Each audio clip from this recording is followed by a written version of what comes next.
এইটা নিয়ে আর গুলোগুলি করবেন না। যদি করেন সবচেয়ে বড় শত্রু আমি হব। যদি ওয়াকফ নিয়ে আন্দোলন করতে হয় দিল্লিতে যান, এখানে নয়।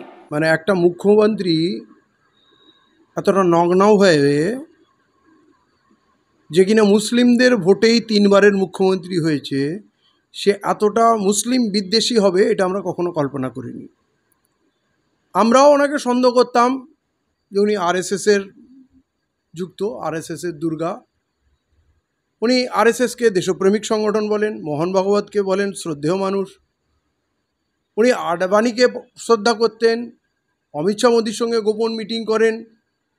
কিন্তু আমরা জানতাম অভিনয় দিয়ে মুড়ে রেখেছেন, দুধেল গায়ে বলেছেন, আমাদের ওবিসি প্রতারণা করেছেন, ওয়াকফ সম্পত্তি উদ্ধার করবো বলে ওয়াকফ সম্পত্তি লুট করেছে, ধ্বংস করেছেন। কিন্তু এত নগ্নভাবে মুর্শিদাবাদের সুতিতে দাঁড়িয়ে প্রকাশ্য ক্যামেরার সামনে আমাদের হুঙ্কার দেবে, ধমকাবে, যে বলছে ওয়াকফ নিয়ে কোনো আন্দোলন করা যাবে না, আমাকে কেউ ওয়াকফ নিয়ে বলবে না, এটা আমার বিষয় নয়, আর যার আন্দোলন করার দরকার আছে দিল্লি যাবে, এখানে আমি কিছু বরদাস্ত করব না। এখানে যদি কেউ গুলোনোর চেষ্টা করে, গুলোগুলি করে, তাহলে আমার থেকে খারাপ কেউ হবে না, মানে আমার থেকে বড় শত্রু আর কেউ হবে না। এই শত্রু মানে উনি কী মেন করলেন? মানে আমরা ওয়াকফ আন্দোলন যদি করি উনি কী নেবেন? জেলে পুরবেন, গুলি করে মেরে দেবেন, পশ্চিমবাংলা থেকে বাইরে বার করে দেবেন? মানে উনি ভাবছেন কি?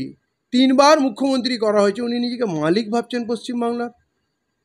পৈতৃক সম্পত্তি এটা, আমাদের বলছেন দিল্লি যেতে, তাহলে উনি পশ্চিমবাংলায় আন্দোলন করেন কেন?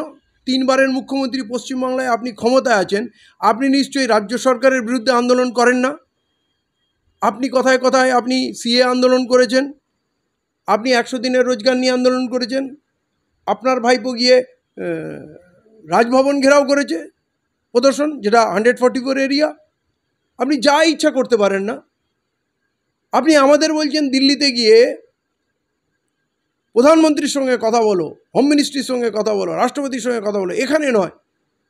অথচ যখন পুরো দেশব্যাপী বাঙালির উপরে অত্যাচার নেমে এসছে, নির্মম অত্যাচার, পিটি পিটে খুন করা হচ্ছে, লুট হচ্ছে, তখন আপনি 4 দিন ঘুমাচ্ছিলেন। 4 দিন পর বলছেন আমি চিফ সেক্রেটারিকে বলেছি চিঠি লিখতে। এটা চিঠিকার কাজ? আপনি বলছেন শুনছি নাকি বাঙালিদের মারছে, বাংলা ভাষায় কথা বললে মারছে, শুনছেন? আমাদের বললেন দিল্লি যেতে, আপনি দিল্লি গেলেন না কেন? এত গম্ভীর বিষয়ে রাষ্ট্রপতির সঙ্গে আপনি আলোচনায় কেন বসলেন না? প্রধানমন্ত্রীর সঙ্গে কেন বসলেন না? গুজরাট আপনি ভিজিট কেন করলেন না, যেই এলাকায় আমাদেরকে ধ্বংস করা হয়েছে, বাংলাদেশি বলে তকমা লাগিয়ে মানুষকে সর্বশান্ত করা হয়েছে? আপনার কোনো দায়িত্ব নেই?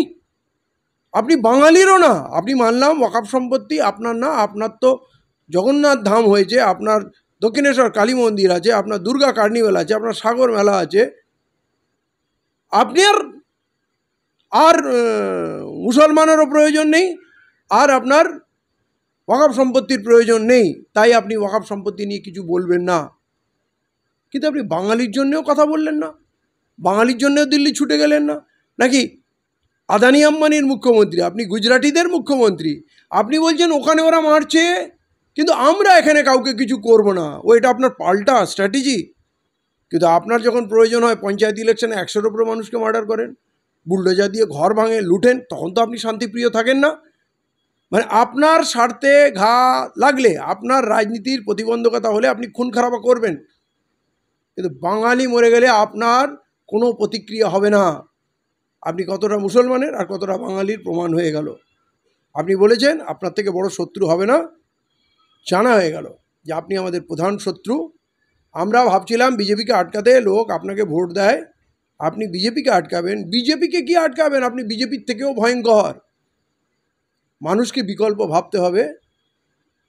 আপনার এখন জগন্নাথ মন্দির করে আপনি ভাবছেন সমস্ত হিন্দু ভোট এসে গেছে, 70% হিন্দু ভোট আপনি যখন পেয়ে যাচ্ছেন, তাহলে মুসলমানের প্রয়োজন মিটে গেছে, মুসলমানের আর প্রয়োজন নেই। মুসলমানদেরকে বলবো আপনারা বিকল্প চিন্তাভাবনা করুন। এই মুখ্যমন্ত্রী আমাদের পথ দেখাচ্ছে, যার উপরে আমরা ভরসা করে, আমাদের কিছু চাহিদা ছিল না, না চাকরি চাই, না স্কলারশিপ চাই, না লোন চাই, কোনো কিছুই চাই না, শুধু প্রাণে বাঁচতে চাই। এখন এই বাংলার বুকে আমাদের পিটি পিটি হত্যা করা হচ্ছে। আরএসএসের বাড়বাড়ন্ত, নিমতিতা স্টেশনে বোম মারছে, তাদের ছেড়ে দাও। বনগাঁয় পাকিস্তানের ঝান্ডা লাগাচ্ছে, পাকিস্তান জিন্দাবাদ, হিন্দুস্তান মুর্দাবাদ লিখছে দাঙ্গা লাগানোর জন্য, ছেড়ে দাও। মন্দিরে মন্দিরে বিজেপির নেতারা দুর্গার বা অন্যান্য ঠাকুরের, কালী ঠাকুরের মূর্তি ভাঙছে, ছেড়ে দাও। আর কোনো কেস হলেই শত শত হাজার হাজার ছেলেকে জেলবন্দি করো, অপরাধ যেই করুক মুসলমান ছেলেদের লাইন দিয়ে জেল ভরুক। আমাদের এখানে আরএসএস আসতে বাকি কোথায় থাকলো, আর বিজেপিকে আমরা কোথায় আটকাতে পারলাম? তাই বাংলার মানুষকে বলবো, সাবধান হন, সিদ্ধান্ত নিন। শ্রীমতী মমতা বন্দ্যোপাধ্যায় স্বীকার করে নিয়েছেন উনি আমাদের সবথেকে বড় শত্রু। এরপর নিশ্চয়ই চোখ বন্ধ করে বসে থাকার আর কোনো কারণ নেই। আরএসএস প্রধান মোহন ভাগবত ব্রিগেডের মতো জায়গায় তিনি সভা করে যাচ্ছেন, কিন্তু আপনাদের ব্রিগেডের সভাটা ভেস্তে গিয়েছেন, কারণটা কি? কারণ মুখ্যমন্ত্রী বলেছেন বাংলার কোথাও ওয়াকাফ নিয়ে কোনো আন্দোলন হবে না। অতএব উনি যখন বলে দিয়েছেন, তো জিদ্দি মানুষ, উনি নিজের কালকাঠি নাড়বেন, উনি ওনার সমস্ত শক্তি লাগাবেন। উনি একটা ফোন অমিত শাহকে বলে দিলে, ডিফেন্স মানে তো অমিত শাহ কন্ট্রোল করছে না, বা রাজনাথ সিং কন্ট্রোল করছে, অমিত শাহ প্রধানমন্ত্রী কন্ট্রোল করছে। দিল্লিতে একটা ফোন মারলেই আর্মি বলে দেবে জায়গা দেবো না। 5 দিন আগে বামফ্রন্ট মিটিং করেছে, এর আগে আরএসএস করেছে, বিজেপি করেছে, কিন্তু মুসলমানদের ব্রিগেড জায়গাটা তো আমাদের, আমরা ওখানে ব্রিগেডে সভা করতে পারবো না। এমনকি আদালতে গিয়েও আমরা বিচার পেলাম না। মানে আমাদের হাতে রাষ্ট্রশক্তি না থাকলে আমাদের কি অবস্থা হয়, সেইটা আমার মনে হয় বোঝার সময় আসছে। আমরা যার তাকে ক্ষমতায় এনেছি, আর ভেবেছি মনে হয় আমাদের দল ক্ষমতায় এসে গেল, আমরা আবির মেখেছি, আনন্দ করেছি, কিন্তু প্রকৃতপক্ষে আমাদের কেউ নয়, এটা প্রমাণ হয়ে গেল। সিএ বলুন, এনআরসি বলুন বা 100 দিনের কাজে কেন্দ্র সরকারের বিরুদ্ধে মুখ্যমন্ত্রীর পথে নামতে দেখা গিয়েছে, কিন্তু এই ওয়াকআপ নিয়ে পথে নামতে দেখা যায়নি, কি বলুন? উনি ওয়াকফ আইনের যেটা নতুন হয়েছে ওই আইনের পক্ষে আছেন, কারণ অলরেডি পশ্চিমবাংলার বহু ওয়াকফ সম্পত্তি ওনারা আত্মসাৎ করেছেন। ওনার তৃণমূলের নেতারা যারা আত্মসাৎ করে নিশ্চয়ই ওনাকে বকরা দেয়। অতএব ওয়াকফ সম্পত্তি উদ্ধার করেনি, বরঞ্চ ধ্বংস করেছে, লুট করেছে।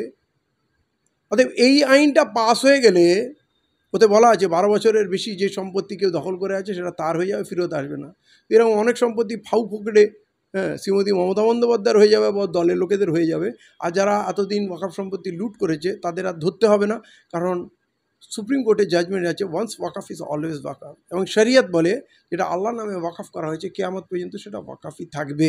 অতএব এই সমস্ত চক্কর থেকে বেঁচে যাবে যদি এই বিলটা লাগু হয়ে যায়, এই আইনটা লাগু হয়ে যায়। অতএব উনি তো এই আইনের পক্ষে আছেন, উনি এই আইনের বিরুদ্ধে কেন আন্দোলন করবেন? তাই তো আমাদের আন্দোলন করতে দেবে না বলে হুঁশিয়ারি দিচ্ছে।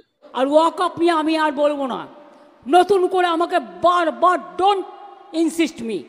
ওয়াকআপ আমাদের এখানে কোনো কোশ্চেন নেই। যদি ওয়াকআপ নিয়ে আন্দোলন করতে হয় দিল্লিতে যান, এখানে নয়। বাংলায় আপনাদের কোনো প্রবলেম নেই, বাংলায় আমি আছি, মনে রাখবেন। আমি হিন্দুর প্রপার্টিতেও নয়, মুসলিম প্রপার্টিতেও নয়, শিখ প্রপার্টিতেও নয়, খ্রিস্টান প্রপার্টিতেও নয়। আমি কখনো কারোর জমি অধিকার করি না। আর কোর্টে অলরেডি স্টে আছে, এটা সাবজুডিস কেস, আপনারা জানেন, আমরাও কোর্টে পার্টি হয়েছি। এইটা নিয়ে আর গুলোগুলি করবেন না, গুলোগুলি করবেন না। যদি করেন সবচেয়ে বড় শত্রু আমি হব। যদি আপনার কেউ অধিকার কেড়ে নেয়, অধিকার রক্ষা করার গ্যারেন্টি আমাদের, এটা মাথায় রাখবেন। এনআরসি করে কেড়ে নেওয়া হচ্ছিল না, এনপিআর করে কেড়ে নেওয়া হচ্ছিল না, তো আমরা তো রাস্তায় নেমেছিলাম, আন্দোলন করেছিলাম। আপনাদের জন্য ডিসিশনটা আমায় নিতে দিন, আন্দোলনটা আমায় নিতে দিন। আর আপনারা সব সম্প্রদায় একসাথে থাকুন, ভালো থাকুন,